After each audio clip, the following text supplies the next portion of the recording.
කලින් වීඩියෝ වලින් අපි කතා කරා මල්ටිප්ලෙක්සර්ස් ගැන. ඒ වගේම ඩිකෝඩර්ස් සහ එන්කෝඩර්ස් ගැන. දැන් තියෙන්නේ ඩිමක්සර්ස්. මල්ටිප්ලෙක්සර්ස් වලින් වෙන එකේ අනිත් පැත්ත තමයි ඩිමක්සර්ස් වල වෙන්නේ. දැන් මේ මක්සර්ස් අපිට ඕන වෙන්නේ පැරලල් ලයින් කීපයකින් එන data ටිකක් එක output line එකකින් එළියට යවන්නනේ. ඩිමක්සර්ස් අපිට ඕන වෙන්නේ එක input line එකකින් එන data parallel lines කීපයකට transfer කරන්න තමයි ඩිමක්සර්ස් ඕන වෙන්නේ.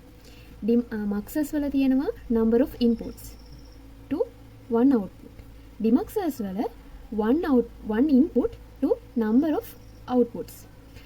ඩිමක්සර් එකක් අපිට ඩිමක්ස් කියලා හඳුන්වන්න පුළුවන්. ඒ වගේම ඩිමල්ටිප්ලෙක්සර් කියලා හඳුන්වන්න පුළුවන්.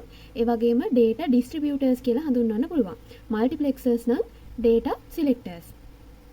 A demultiplexer is a device that takes digital information from one line, එක input එකයි තියෙන්නේ, and distribute it to a given number of output lines. output lines කීපයක් තියෙන්න පුළුවන්. basic demultiplexer එකක input line තියෙන්නේ එකයි, output line කීපයක් තියෙන්න පුළුවන්.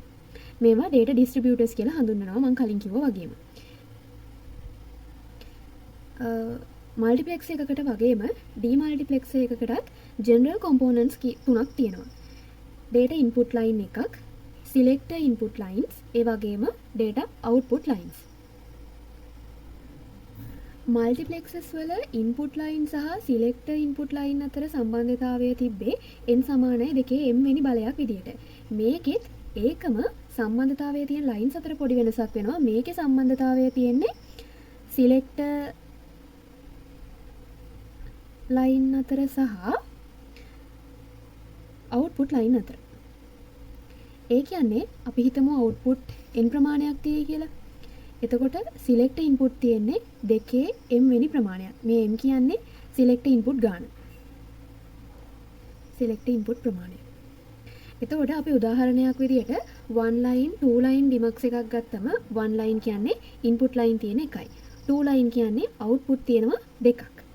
one line two line කිව්වම output තියෙනවනේ දෙකක්. එතකොට දෙක සමාන වෙන්නේ දෙකේ කීවෙනි බලයටද? දෙකේ පළවෙනි බලයට. දෙකේ පළවෙනි බලයෙන් දෙක වෙන්නේ. ඒ කියන්නේ select input line තියෙන්නේ එකයි. select input line එකයි තියෙන්නේ. එතකොට දැන් මේකෙන් කියවෙන්නේ අපේ S කියන select input line එක බිඳුව වෙන්න පුළුවන්, එක වෙන්න පුළුවන්. අපි input එකක් දුන්නම select input එක බිඳුව වුණොත් output එක විදියට එන්නේ O not. select input එක එක වුණොත් output එක විදියට එන්නේ O1. මේක තවදුරටත් පැහැදිලි වේවි මෙන්න මේ circuit diagram එක බලුවම. මේකට අදාළ circuit diagram එක වෙන්නේ S කියන select input එක data input එක දෙකටම පොදුයිනේ. දෙකටම මේ data input එක දෙනවා.